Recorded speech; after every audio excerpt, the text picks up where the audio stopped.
تبھی مہرو نے سوچا کہ وہ ابھی برتن بنانا شروع کر دیتی ہے، پھر شام کو وہ کھانا بنانے میں مصروف ہو جائے گی تو اسے بیچنے کے لیے برتن بنانے کا وقت نہیں ملے گا۔ یہ سوچ آتے ہی وہ تیزی سے آستین بازو چڑھا کر اس کمرے میں آئی جہاں وہ مٹی کے برتن بنایا کرتی تھی۔ وہاں آنے کے بعد اس نے ایک سکون بھرا سانس خارج کرتے خدا کا شکر ادا کیا جس نے آج انہیں پیٹ بھر کر رزق عطا کیا تھا۔ خدا کا شکر ادا کرنے کے بعد وہ بیٹھی اور مٹی گیلی کر کے اس سے مٹی کے برتن بنانے لگی۔ اس سب میں وہ اتنی مصروف ہو گئی کہ پھر اپنی ماں کے پکارنے پر ہوش میں آئی، جو دروازے کی دہلیز میں کھڑی اس سے کہہ رہی تھی کہ اب بس کر دو، شام ہونے والی ہے، باقی کے کام کل کر لینا۔ اس کی ماں اتنا کہہ کر پلٹ گئی تو وہ بھی آخری برتن بنا کر اٹھ کھڑی ہوئی۔ باہر آئی تو شام کے سائے پھیلے ہوئے تھے۔ اس نے کام کو وہیں چھوڑا اور ہاتھ منہ دھو کر رات کا کھانا بنانے کے لیے تیاری کرنے لگی۔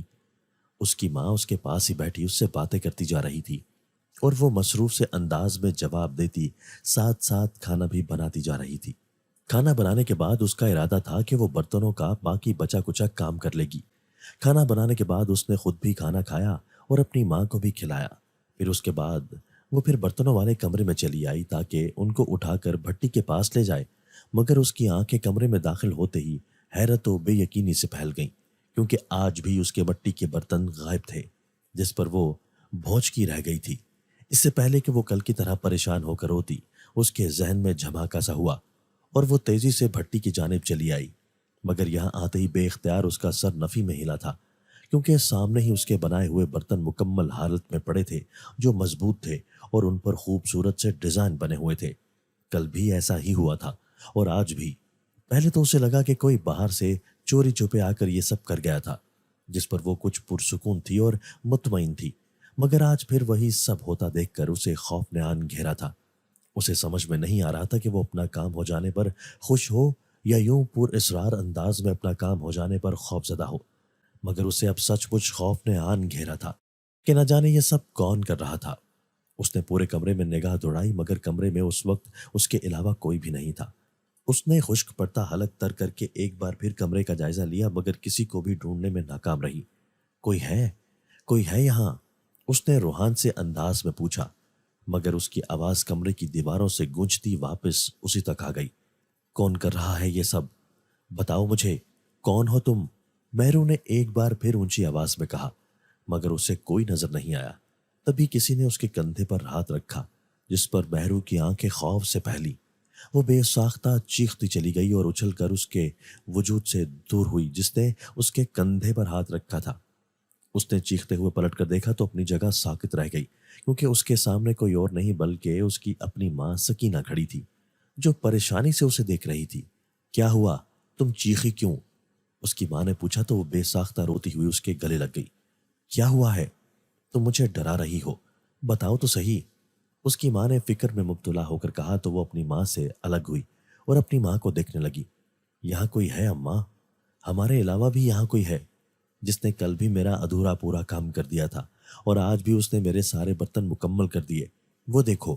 مہرو نے روتے ہوئے کہہ کر مٹی کے برتنوں کی طرف اشارہ کیا جو کل سے بھی زیادہ خوبصورت بیل بوٹوں سے سجے ہوئے تھے۔ اس کی ماں سکینہ بھی یہ سب سن کر پریشان ہو گئی اور الجھ کر سوچنے لگی کہ آخر یہ سب کرتا کون ہے، وہ بھی تب جب اس کے گھر میں کوئی آتا بھی نہیں۔ اللہ ہمارے حالات جانتا ہے اور اسی نے یقیناً ہماری مدد کرنے کو اپنا کوئی فرشتہ بھیجا ہوگا، اور فرشتے انسانوں کے سامنے نہیں آتے۔ تو ڈر مت، یقیناً یہ سب اللہ کا بھیجا گیا فرشتہ ہی کرتا ہوگا۔ سکینہ نے کچھ سوچ کر اسے بہلانا چاہا۔ سچ میں ایسا ہو سکتا ہے کیا؟ مہرو نے بے یقینی سے پوچھا تو وہ سرعت سے سر ہلا گئی، جس پر مہرو نے سکھ کا سانس لیا، ورنہ وہ بے حد ڈر گئی تھی۔ اچھا چل اب جا کر سو جا، بے حد تھک گئی ہوگی، آج تم نے کام بھی بہت زیادہ کیا ہے، سکینہ نے اسے بائیں بازو کے حصار میں مقید کرتے ہوئے کہا تو وہ سر ہلاتی ایک نظر ان سبھی خوبصورت تزئین و آرائش سے مزین برتنوں پر ایک گہری نگاہ ڈالتی اپنی ماں کے ساتھ سونے چلی گئی کہ وہ سچ میں بے حد تھک گئی تھی۔ وہ اور اس کی ماں ایک ہی کمرے میں سوتی تھی کہ دوسرے کمرے میں اس نے برتنوں کے بنانے کا کام شروع کر رکھا تھا۔ وہ سونے سے پہلے کافی دیر تک پچھلے 2 دن کے واقعات کو سوچتی رہی۔ اس نے کبھی کسی سے سنا نہیں تھا کہ کسی فرشتے نے اس کی مدد کی ہو۔ معجزوں کے بارے میں اس نے سنا تھا کہ ہوتے ہیں، مگر اپنی آنکھوں سے کبھی کوئی معجزہ ہوتے نہیں دیکھا تھا، اور اب اسے لگ رہا تھا جیسے اس کے ساتھ بھی معجزہ ہو رہا ہے۔ وہ اسی بارے میں سوچتی سوچتی گہری نیند میں اتر گئی تھی۔